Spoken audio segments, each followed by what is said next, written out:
Welcome. This is my case study presentation for EDL 901.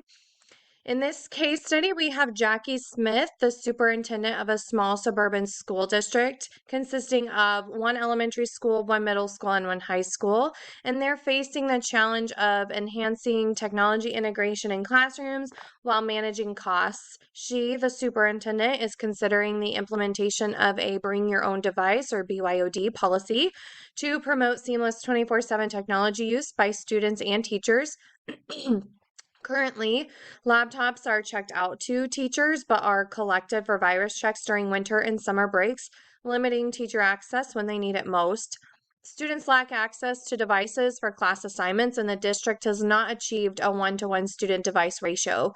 Despite students owning smartphones and tablets, teachers frequently report distractions, which leads to office referrals and at times even suspensions. The school board supports the BYOD policy, but campus principals are very hesitant, citing concerns about time commitment, lack of expertise in social media and podcasts, public scrutiny, potential distractions for students, and unclear evaluation criteria due to the additional initiatives that the superintendent is wanting to put in place. The PTA president has also written a letter to the superintendent expressing their concerns. So, what we know has happened, we know that the superintendent's been tasked with increasing the integration of technology in classroom instruction, all while being fiscally responsible. Currently, multiple students bring their own devices from home, and so the superintendent would like to establish a BYOD policy in the district. Currently, the district only checks out laptops to teachers, but times when they need them for planning purposes, the district obtains them to do a virus sweep. So it is very inconvenient for those professionals in the district. In addition to this, the students that do bring their own devices are often distracted by them and ultimately are getting referred to the office and at times suspended for this behavior. However, despite all of these things, the Board of Education is supportive of a BYOD plan, despite principals also being apprehensive to this plan. It was also noted by the PTA president that multiple community members have concerns as well and would like to hear directly from the superintendent at their next meeting about this plan. So when it comes to when and where it occurred, we know this is occurring in a small suburban school district that consists of one elementary school, one middle school, and one high school. We know that it's early in the school year and fall semester because in the PTA president's letter that she wrote to the superintendent, it is dated with a mid-September date. We also know that the superintendent has presented the prospect of a bring your own device policy to the Board of Education, and this is where they are showing their support. There's also a leadership meeting that occurs with the principals in which the superintendent discusses how she wants to move forward with them being present and consistent on social media. The principals are concerned about this and feel unprepared to take this task on and don't want to be scrutinized by parents or the community. You can see here everyone that's involved or impacted in this situation as well, most of which were already mentioned in some way, shape, or form. So now I will consider what some potential legal or ethical concerns may be. The BYOD policy, if implemented, will force parents to purchase items that may put a financial burden on them. There also isn't anything that specifically states who would assume responsibility for damages that occur to a device on school property or if a device is stolen. The district will need to consider how every staff member and student will have equitable access to a device, the network, and Wi-Fi in multiple areas of their life, not just at school, in order to have the same opportunities as everyone else in order to complete assignments and appropriately engage in lessons. Is there another policy that's currently in place that a new BYOD policy would either contradict or break? Those are things that we certainly need to look into. The district will also need to ensure that their network is safe and that data is secure with multiple devices coming into the district that are not controlled or managed by the district itself. The higher level of activity can be a great way to keep parents and the community in touch as far as social media goes, but it can also open the door for negative responses, possible cyberbullying, confidentiality issues, just to name a few. So, as far as discipline, the district is already having notable disciplinary concerns with students that do bring their devices in. So they will need to address these concerns in a different way that's consistent for all so as to not potentially discriminate against certain students. So, to synthesize our case, the superintendent is confronting the challenge of enhancing technology integration in her small suburban school district, including a potential BYOD policy amidst concerns over cost management, limited teacher access to laptops, student device shortages, classroom distractions, and apprehensions among campus principals and the PTA president regarding various associated factors and additional initiatives. So, when I consider the facts, I know that the superintendent is leading this technology initiative, but I don't know how long she's been in the district or if she's well respected or liked by the community itself. I know that our administrative team consists of 3 principals, one at the elementary, middle, and high school levels, but I also don't know how long they've been there or how many years in education they have in general, which can also intermittently affect their ability and want to try something new. We have our students and our teachers and staff. Teachers have checked out laptops, and students are easily distracted by their current devices that they bring to school. We have the PTA president that we know wrote a letter expressing concerns and wants the superintendent to come to their next meeting. And although the president of the PTA references others, it is general and doesn't necessarily define specifically who others are, other than people within the community. We have our Board of Education that is supporting the superintendent. We have our parents of our students, but outside of what the PTA president has stated, we really aren't sure how they feel about the BYOD policy in general or the discipline measures that have been taking place towards students with devices at school. Finally, we have our community members that will be impacted by any policy put into place in a school district, just not always directly. So for the place, we know this is a small suburban school district, but we don't know anything about the demographics of the community, specifically more so around the economic status of the majority of families. We also don't know anything about the infrastructure of technology in the district, specifically the network, and how it may or may not be able to support more devices, all while still ensuring safety of staff, students, data, and information. Um, for the program, we know the superintendent is considering implementing a BYOD policy with the board support, but we also know that they are currently not one-to-one and are unsure on if this is the goal or not. We know that they want to see more technology integration into classroom lessons, but what this looks like has not been defined. We know that there is the request of more social media presence that would be led by the principals in the district, and they're uncomfortable with this. So, reviewing and prioritizing the potential damages that could occur for stakeholders in the community. Families that cannot afford a device will be negatively impacted, and this will impact the students both socially and academically. This could also create some very tense feelings towards the superintendent and damage the rapport within the district that the superintendent has. If the district were to decide not to implement BYOD but instead purchase technology, then it could create a large financial burden on the entire community because it will probably be taxpayer dollars that are supporting the bulk of that. All people that have been mentioned already in this review of information have an important stake in the outcome, but all for different reasons due to how the impacts of the decision made can influence each individual in their different role as a stakeholder. The most relevant stakeholders in this situation are students, teachers, administrators, and parents to me. Of course, all individuals have relevancy, but the impact will be the largest to these 4 groups that I just listed out. What else do I need to know? I feel there is still quite a bit of information that I need to know. I would like to know what the superintendent's rapport is with the community, as well as if the BOE is long-standing or are they relatively new.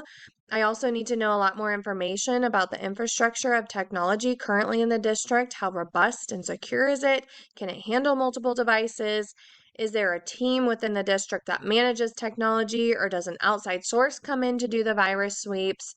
I don't know those things. I want to also know more about the demographics of the community to try and have a better understanding of what a fiscally responsible decision is for all families.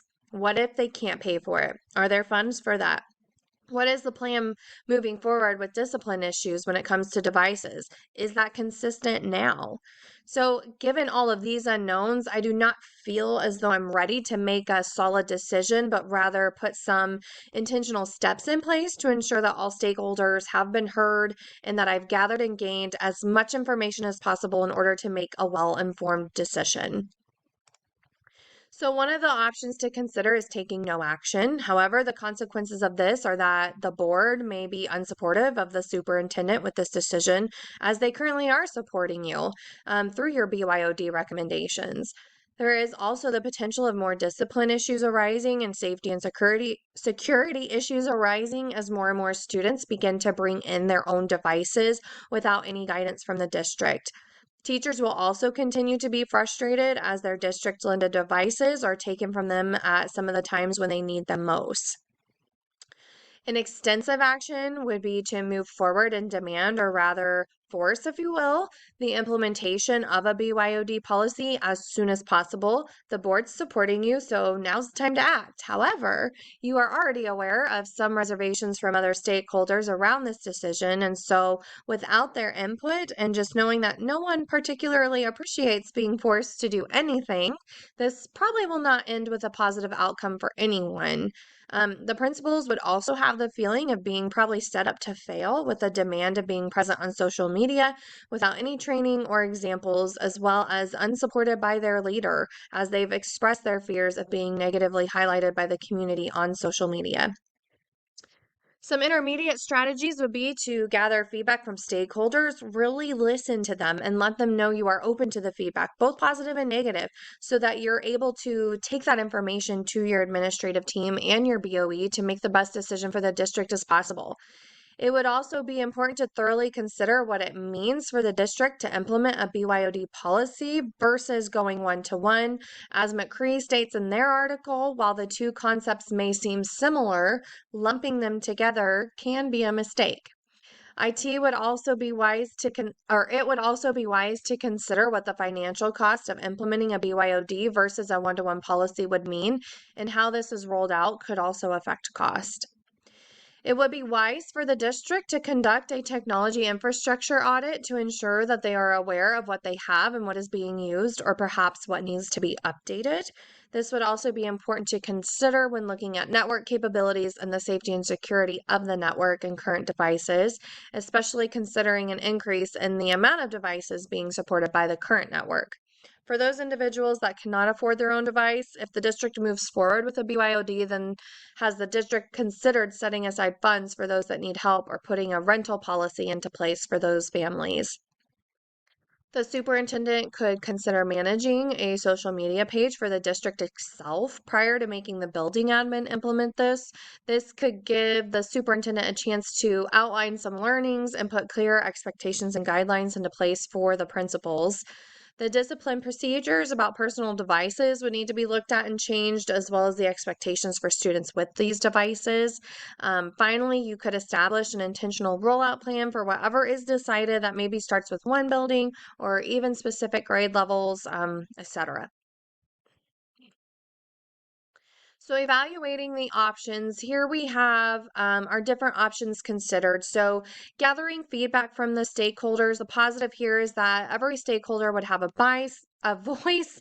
This would promote more buy-in from multiple individuals within the community. The cons, though, is this could be time-consuming because there's a lot of groups to meet with, and it could drag out the process for implementing the technology like you're being asked to do.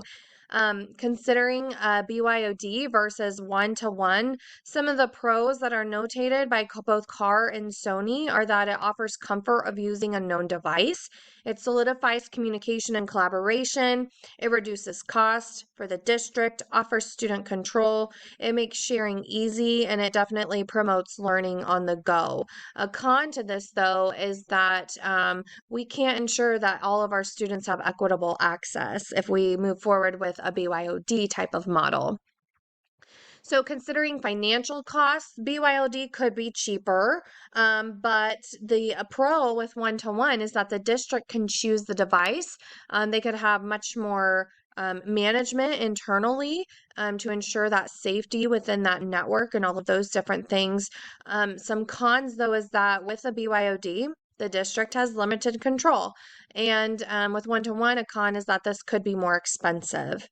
So conducting a TIA, that technology audit, it would offer true data and very clean information, which is very valuable for knowing what the next appropriate steps are to take. A con, though, is that this could be time consuming, and depending on the size of the district and the resources they have, we may need to reach out for an outside agency to come in and help us with this, which could also cost money. So looking at funding and rental options, a pro to this is that it would ensure that every student does have a device. It does take more funds from the district though. Um, a district social media page first, doing that without making our buildings do it first. It would outline some expectations. We could kind of gauge the community's response to the social media page. Does it have a positive reception or not before we just put that out to our building principals? A con to this is that just overall, it adds another task to the superintendent's plate to manage, but that could pay off in the long run. So looking at a discipline plan and what needs to change with that, some pros to that is it gives very clear expectations for the students. They have no way to argue what is expected of them when they bring in their own device. Staff know clearly if those things have been broken, and so they can appropriately refer students to administration, and admin also knows the appropriate steps to take so that there is consistency across the district for this, so that no one is potentially discriminated against or anything like that. A con to this is it could initially lead to more discipline issues, especially if the district has been very lax with it so far, and we start kind of putting the hammer down, so to say. There could be more discipline issues initially. Establishing a rollout plan, staff, students, and parents would know what to expect and when to expect it, especially if there are deadlines put on that plan. And a con to that is just that it may take time. It could take time over several years. And then you always run into the issue of if we would decide to go one-to-one and we are the ones purchasing those devices, by the time we fully get this rolled out, are we already back starting over, considering if the devices are still supporting our instructional and academic needs and are compatible with our district? So the decision, I would like to gather feedback from all stakeholders and then also put into play a technology audit.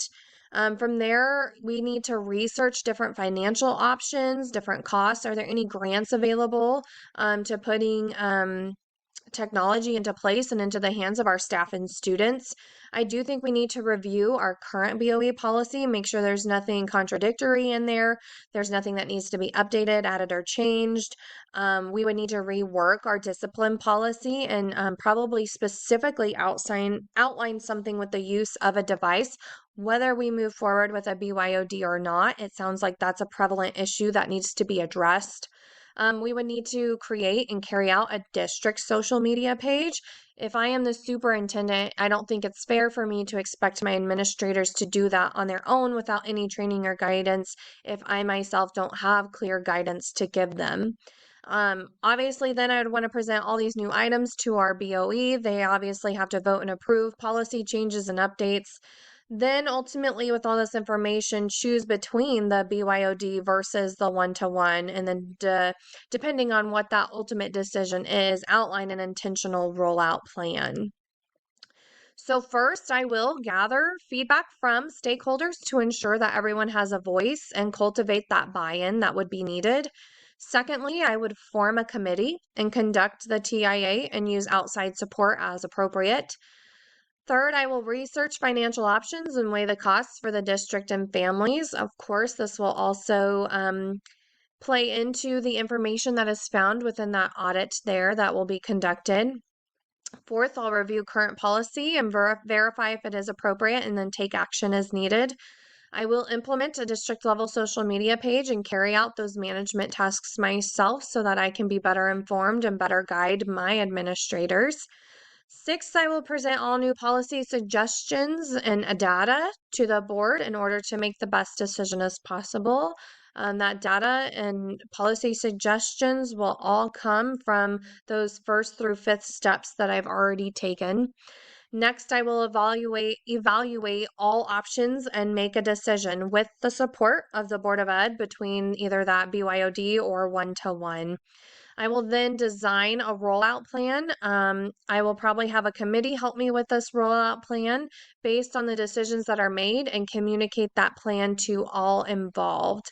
And then finally, I will ensure that intentional training occurs where appropriate to the necessary stakeholders due to the changes being put into place. So, this case study highlighted once again the importance of communication and collaboration with all stakeholders. If you're not clear in what you're saying, then others will fill in the gaps for you, and it is not necessarily always with the correct information. Gathering that feedback from stakeholders and proving that as a leader you listen to it and use it is also key when making a large decision, such as the one outlined in this case study for a district. I've also learned that if you're ever in doubt, it is important to divert back to the district's overall vision and goals and to check in on these with the direction in which you are heading to ensure that you are aligned, and then you can adjust as needed if you find that you're not. Whenever making a large and impactful decision such as this, it's always a good idea to review current district policy and ensure that it's up to date and that nothing needs changed, updated, or added, but also just to make sure you're following the rules. Also, similar to communication, it's vital to have a well structured planned outline so that others don't fill in the gaps for you again. It's best to know when and where things will happen and who's responsible for carrying these items out. To me, that is so important because if you don't clearly define that, there can be wrong assumptions made, and then in turn, nothing's actually getting done. Finally, with my reflection over this, accessibility for all and being able to ensure equitable access for all students is always important to consider and implement so that each child and staff member has the same opportunities as everyone else. So, with that, here is a list of my references that I used for this case study, and I appreciate you listening to my presentation. Thanks.